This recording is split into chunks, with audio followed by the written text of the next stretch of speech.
Right, next up, I'd like to invite Scott Ruffolo from the Canadian Museum of Nature. And Scott is going to talk to us about fossils as ancestors. Welcome, Scott. Thank you. Hey, thank you, Emer, and good afternoon, everyone. As was just indicated, my name is Scott Ruffolo, and I am the curator of the paleobiology section at the Canadian Museum of Nature. I also serve as the collections manager for the fossil holdings of the Canadian territory of Nunavut, as well as part of the territory's archaeological collections. Additionally, I will mention that I sit on the Canadian Fossil Resource Management Committee, as all of these roles intersect to underpin the experiences that I'm about to share with you. So as the title of my talk states, I would like to discuss efforts at the Canadian Museum of Nature to build relationships with Indigenous communities in Canada. And more specifically, I will focus on my personal experiences to consult and engage with Indigenous governments in managing both the national paleontological collections as well as those of the government of Nunavut. And this is an ongoing process, but hopefully I'll be able to share some useful advice based on my journey thus far. And as you'll see in my title slide, there's an image of the Canadian Museum of Nature's public museum building, which is called the Victoria Memorial Museum Building, located in downtown Ottawa. And then I have a map there of Canada that is showing the various treaty lands within the country. And as you can see, much of Canada now does fall under various treaties that have been struck with Indigenous governments, starting in the 18th century all the way up to the present. Some are still being negotiated. And the yellow areas show the lands that were never officially ceded or at some point had been part of a treaty, but then the Canadian government appropriated those lands. And the Canadian Museum of Nature sits squarely in those yellow territories. Before I continue, I will also just mention that I do discuss very briefly human remains, although I include no images of human skeletal material. And I do have some images, though, of mummified Ice Age mammals. So just to give you a sense of the structure of my presentation, here's an outline of the main topics that I'll be covering. I'll first give a short introduction about the Canadian Museum of Nature, and in particular focus on those aspects of the museum's history that have shaped how we as an institution have approached our colonial history and questions of Indigenous engagement and the repatriation of objects in our collections. I'll then examine our relatively brief history of active Indigenous engagement, and then provide an overview of how the paleobiology section is attempting to connect with Indigenous communities through fossils as objects of heritage. Lastly, I'll conclude with a discussion of certain challenges we have faced as part of this process and offer some suggestions for forging good relationships as museum professionals with Indigenous communities or other communities that our museums may serve. Now, I'm very fortunate to be here among you in Belfast, but before continuing, I would like to acknowledge that the work that I perform at the museum, both with its collections in Ottawa and in Gatineau, Quebec, where we have a campus, as well as in the field at various places where we work across Canada, these all occur on the diverse territories of First Nations and Métis peoples, as well as in Inuit Nunanga, which is the term for the traditional homelands of the Inuit peoples within Canada. As an institution, the Canadian Museum of Nature seeks to advance knowledge of and appreciation for natural history in a relationship with Indigenous communities, broader Canadian society, as well as the rest of the world. And more specifically, the museum's buildings in the National Capital Region reside on the traditional unceded territory of the Anishinaabe Algonquin people, who continue to steward this land with whom we would like to cooperate in preserving and celebrating the natural world. So since I've mentioned our buildings, I'll move on now to a brief profile of the Canadian Museum of Nature. So we have two facilities, as I intimated earlier, the public exhibition building in downtown Ottawa, the MMB, which you see on the top, and then our research and collections facility, which is located across the Ottawa River in Gatineau, Quebec. Construction on the VMMB began in 1905 and was completed in 1910. And the glass lantern that you see on front of the building now was placed there during major renovations that took place between 2006 and 2010. And that glass lantern actually mimics an original tower that sat there for not quite 10 years after the museum was constructed. Unfortunately, it was too heavy and it was actually causing that front part of the museum to sink, and it was cleaving off the front of the building. So the tower had been removed and left the front of the building looking quite truncated. So the addition of the glass lantern at least echoes that history and makes for an interesting modern addition to the museum. So the Natural Heritage Campus, on which sits our Natural Heritage Building, which you see there, was opened in 1997. And this houses all of the national natural history collections under our care, which now number well over 15 million specimens and other objects. The museum has botany, zoology, mineralogy, and paleontological sections, but no anthropology or archaeology department. And this is somewhat unusual for large natural history museums, and it's a result of the museum's specific origins in the Geological Survey of Canada, which I'll return to in a moment. First, just a bit about the National Paleontological Collections of Canada, which I care for. And you're seeing an image here in our large specimen room, which is where we have a lot of our dinosaur and prehistoric mammal material. You're seeing there a skull of the horned dinosaur, Spiclipius shapuro. So that when I refer to the National Paleontological Collections of Canada, they're actually split between the material that we house at the Canadian Museum of Nature, as well as collections that are still maintained by the Geological Survey of Canada. It's not quite a clean distinction, but the CMN largely has all of the vertebrate material, and the Geological Survey retains most of the invertebrate and plant fossils. So we have just over 75,000 cataloged items or entries for the fossil collections. And if you were to count up every individual specimen encompassed by those catalog entries, we have nearly 100,000 individual objects. So that actually makes us a very small collection at the museum. As I indicated earlier, we have over 15 million items in the collection, so we are one of the smallest. 90% of our fossil holdings come from Canadian sites. So the vast majority of our fossil material is from traditional lands within Canada. And the strength of our collections really is three parts. So we have very good collections of Devonian fish, early fish, as well as the tetrapods that later evolved from them. Very good collections of late Cretaceous dinosaurs from Western Canada, and very good representation of extinct mammal lineages from all time periods following the extinction of the dinosaurs, but in particular, a very strong collection of Ice Age mammal material, mostly from the Yukon. Now we'll just turn briefly to a bit of the history of the museum. So the museum's origins trace back to the founding of the Geological Survey of Canada in the mid-19th century. And from its beginning, the GSC was intended to operate a museum to showcase its findings from across Canada. So in 1843, it did establish a small series of displays at the headquarters in Montreal, although this was not regularly open to the public. From its foundation, the GSC also collected materials related to far more than just geology, including ethnographic and archaeological objects representing the Indigenous peoples of Canada.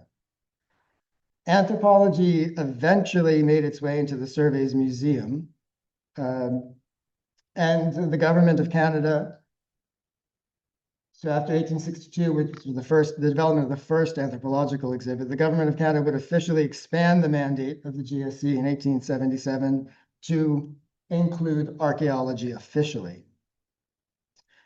With the establishment of the National Museum of Canada in 1927, which happened after the museum had moved from Montreal to Ottawa, where it is currently located, the collections of the GSC, archaeological exhibits, halls of natural history displays, these all shared the Victoria Memorial Museum building, which I showed you earlier, along with the National Gallery at that time. Although today, the VMMB just is occupied by the Canadian Museum of Nature. And that was a process of separation that actually began in 1956 when the National Museum was divided into two branches, natural history and human history. And that's an arrangement that was made fully concrete in 1968, when two individual museums were carved out of the National Museum. one for anthropology and archaeology, then known as the National Museum of Man, and the other for the natural sciences. These museums still operated from within the same building, but the conceptual divide isolating archaeology from natural history had begun. And in 1988, the National Museum of Man became the Canadian Museum of Civilization, now the Canadian Museum of History, and relocated to a new building in Gatineau, so thus leaving what would eventually become the Canadian Museum of Nature without any archaeological staff or collections.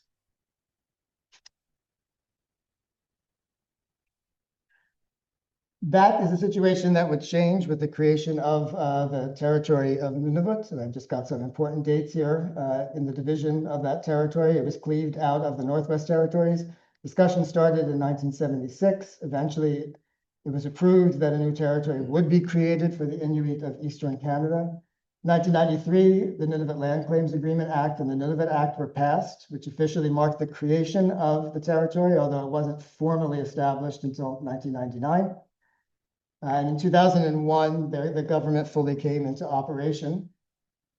That is when the Canadian Museum of Nature began to receive their fossil collections. They did not, and still do not, have a heritage complex.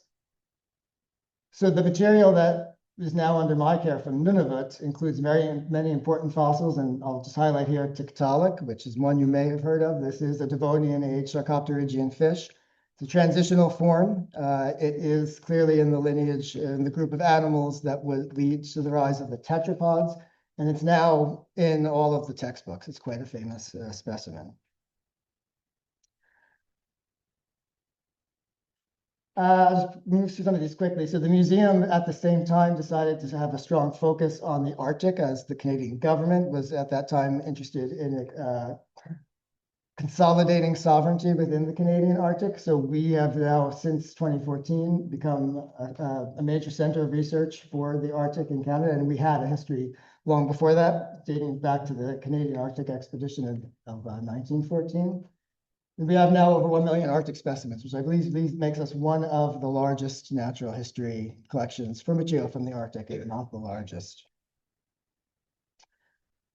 I was initially hired actually to manage these Arctic collections because of the archaeological material at that time, which we started to receive in 2012 from the government of Nunavut. This is just a slide from a talk I gave at that time, where essentially anthropology and archaeology was being reintroduced to the museum.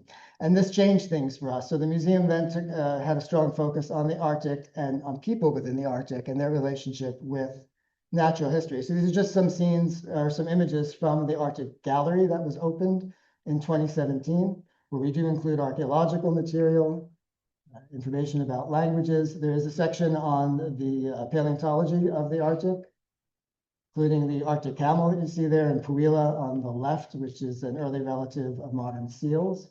And then a number of areas that explore human relationships with animals and natural history within the Arctic, ranging from things such as clothing being made out of seal skin, to an area where visitors are able to scan objects as if they were in a supermarket in the Arctic to see how expensive things are, or if things are even available, whether or not the sea lift has arrived to supply the supermarket. And this is a map that's used in our programming space.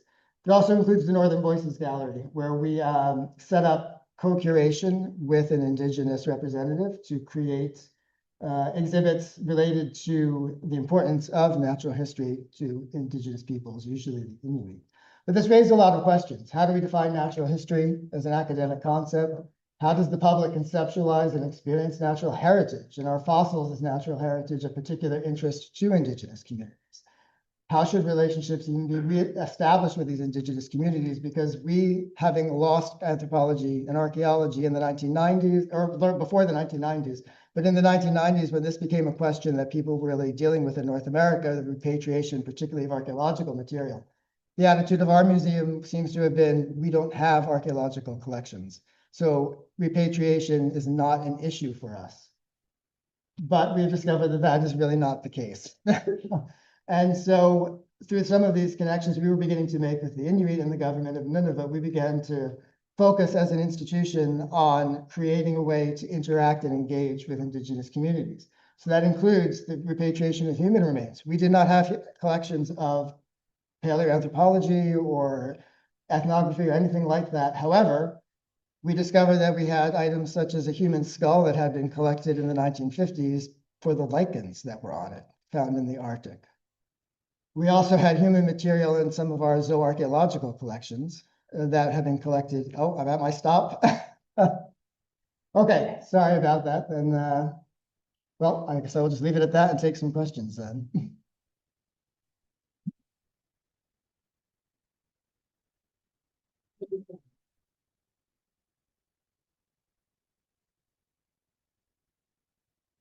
Thank you, Scott. That was really great to learn about the museum and Yeah, history. Yeah, I'll just say one thing here because this Please might do. be the one that generates some questions. Well, I have our images here of a fossilized baby mammoth. This was found in 2022, named Nunchoga. It was found in the Yukon in the territory of the Trondhekwitchen. This is related to the title of my talk, Fossils as Ancestors. When this animal was discovered, it became very apparent that natural history items have significant importance for many Indigenous communities. So when this animal was sent to Ottawa for conservation treatments, it was accompanied by a delegation from the Trondhekwitchen. It was greeted by representatives from the local Algonquin nations in Ottawa when it arrived. It is off access to most people. It is actually regarded as an ancestor. So for the Trondhekwitchen, this animal that lived so long ago that shared their territory, that is a relationship for them that establishes the fact that this is actually an ancestor and has significant cultural as well as spiritual significance for them. So fossils and other material actually do have significant cultural connections with many communities. Do you think that's because this one in particular is still very recognizable, or? In part. In part, It's a good yeah. question. And you spoke about recognizable materials. This is a ferret mummy, black-footed ferret that also comes from the Yukon. This is as it is now. We've sent it on loan to the territory of Yukon. It's on display, but you'll see that there is a medicine bundle in the upper left-hand corner.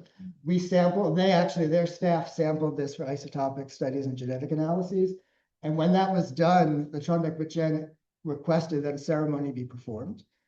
So now at the Canadian Museum of Nature, where we have some additional ferret mummies, which also they would like to sample, we've opened direct negotiations with the Trondhekwitchen to see essentially how we can change our collections management and curation practices to meet their expectations for material that is so important to them.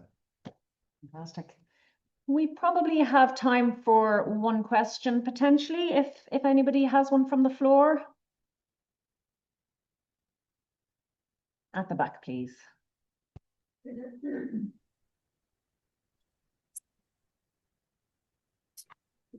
If you wouldn't mind standing up while you speak. Hi there. Could you stand up? Doing it, you want. Maybe I'll listen. Do we need to mute the screens? If you wouldn't mind standing up while you speak. So as paleontologists, how did you go about developing those connections with the local Indigenous communities? Did you lean into some anthropological practice and working with colleagues? How did that work? So those connections for me actually began as being a member of the Canadian Fossil Research Management Committee, which was an informal committee established in 2019 to bring together representatives from the provinces and the territories who deal with the regulation of collection of fossils within their jurisdictions. And it was there that I was able to make some connections with people specifically in the Yukon. That's a complicated situation because the Yukon is preparing to submit a repatriation claim for all of the material that we house, that we've collected from the Yukon. It's over 60,000 specimens.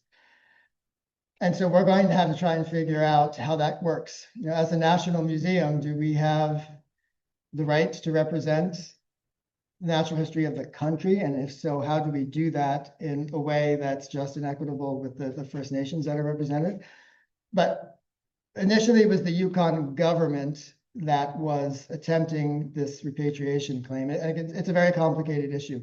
We decided to approach the Trondheim government directly, and we've opened a line of communication with them. And so we've had several meetings thus far, and it's going to be a long process, but we're discussing, as I said, the ways that we can better handle working with material that comes from their land in a way that they feel is culturally appropriate, and that may allow us to continue doing the scientific work and to house that material in Ottawa. Thank you so much, Scott. I think we're going to have to leave it there, I'm afraid, for questions. But please do feel free to talk to Scott later or get in contact with Scott if you have any other questions. Thank you, Scott.